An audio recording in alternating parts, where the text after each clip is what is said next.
Morning and welcome to the Wednesday, August 18th resident update. Just wanted to start off by saying thank you all for being patient during the last 48-hour shelter in place that we put in. I really thought we were done with shelter in places after the last one, probably 6 months ago. But due to the significance of the number of cases we had on Monday morning, we felt it was important to do a shelter in place to give us and our staff time to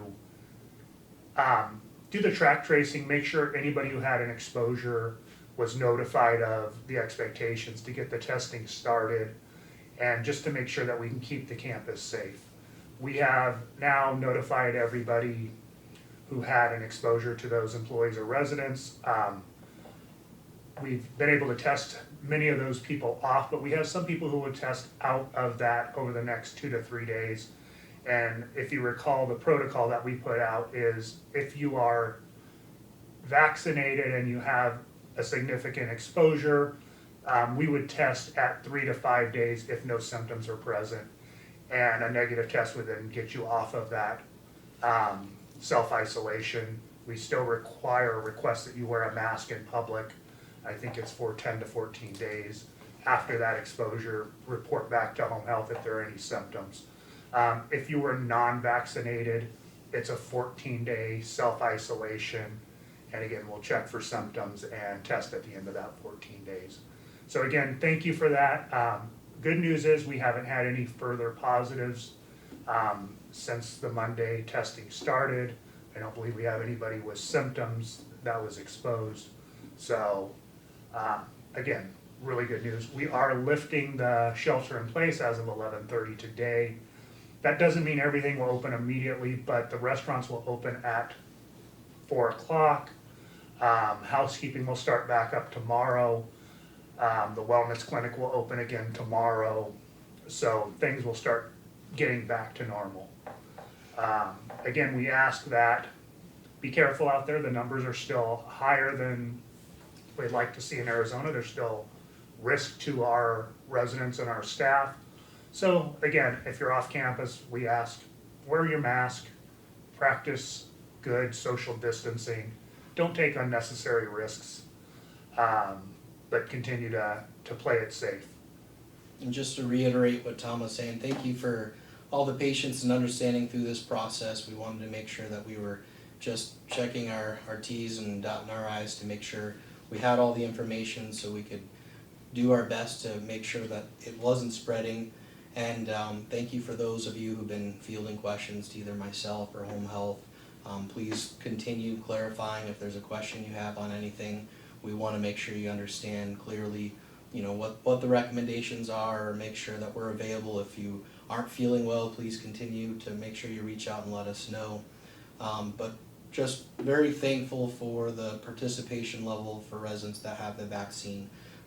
We truly believe that having the vaccine is just one of the best ways to protect individuals, and so we think that this plays into a big way of us being able to keep it from spreading, and we continue to make sure we're looking at all of that. I think if we had been in this scenario 6 to 8 months ago, I think it would have been different. And so for those of you that have gotten the vaccine, I thank you for that. I think it does make a big difference.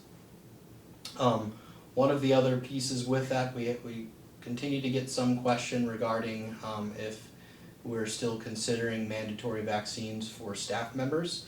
It is something that we are continuing to look at very closely, continuing to talk about, looking at recommendations, what the industry is doing, and just really making sure that we have as much information as possible.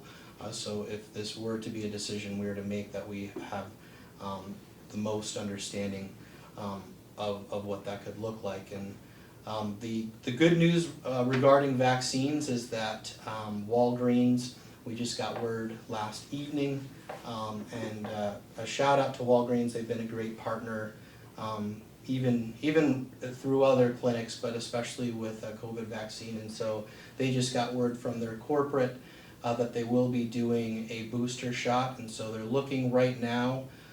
It will be about 8 months from when individuals had the first 2 shots. And so our home health team, Kathy McDaniel, does a great job working closely with them, is getting more information and just making sure we clearly know what the requirements would be to get that vaccine here. But they've assured us that we're going to be one of the first on their list to be able to set up that clinic. So as soon as we have further information, we'll make sure we send that out to everyone. Thank you. Just as Todd said, I think the single most important thing any of us, especially any residents, can do to keep themselves safe is getting that vaccination. Again, we're 99+% resident vaccinated, so that's great. But again, as an individual, it's the single most important thing people can do. So appreciate that. My Let's Talk for tomorrow, we're going to postpone that. We're going to postpone that till Tuesday the 31st at noon. I'm sorry about that, but I want to make sure that we can have a good sized crowd there and that people aren't still worried about the shelter in place we had. We have people who will still be doing some self-isolation during that time. And again, I just think it's an important one. So that is going to take place Tuesday the 31st at noon. Again, we thank you for your patience. We thank you for working hard to keep Westminster Village safe and all of our residents healthy. Thank you.